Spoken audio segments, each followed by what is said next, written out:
Պարոն Բազարյան, քիչ առաջ դատարանից ձեզ դուրս հրավիրեցին, ինչ տեղի ունեցավ, ինչումն էր պատճառը, ինչու տեղի ունեցավ այդ վիճաբանությունը։ Ուրեմն ամեն դատական նիստին մեզ վերել են այսօր հրավիրել են դատարան ժամը 2-ին, դատավորը գալիս է ժամը 3-ին։ Մենք ուրեմն պարապ մարդիկ չենք, մենք հազարը մի գործ ունենք։ Երկիրը ծանր վիճակում է, մենք զբաղվում ենք քաղաքականությամբ, մենք մեղադրյալներ չենք, մեր վրա հարուցվել է շինծու մեղադրանք Նիկոլ Փաշինյանի վրա մահափորձ կազմակերպելու, ուրեմն մեղադրանք է հասցեագրվել մեր վրա, որը բացարձակապես կեղծ է, ուրեմն գործող իշխանության, գործող ապազգային թուրքամետ իշխանության հրահանգով մեզ տարել են, կալանավորել են։ Ես 6 ամիս եղել եմ կալանավայրում, արդեն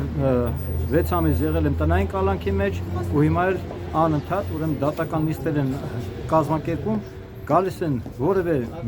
մեղադրանք, ասենք, չեն կարողանում հաստատել եւ բնականաբար ես հունից դուրս եկա, որովհետեւ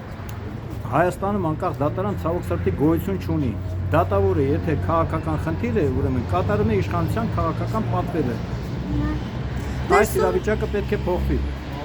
Ներսում նաև ապացույցների հետ կապված ինչ-որ Ոչ մի ապացույց գոյություն չունի, որևէ հարձակում կառավարության շենքի վրա չի եղել, այդ ամեն ինչը կեղծիք է, ընդամենը մեկ հոգի ԱԾ աշխատակիցները հավաքագրել են, կոպիտ ասած վերբովկա են արել, ուղղորդել են, որ մեր վրա ցուցմունք տա։ Այդ մեկ հոգին այսօր դահլիճում չէր։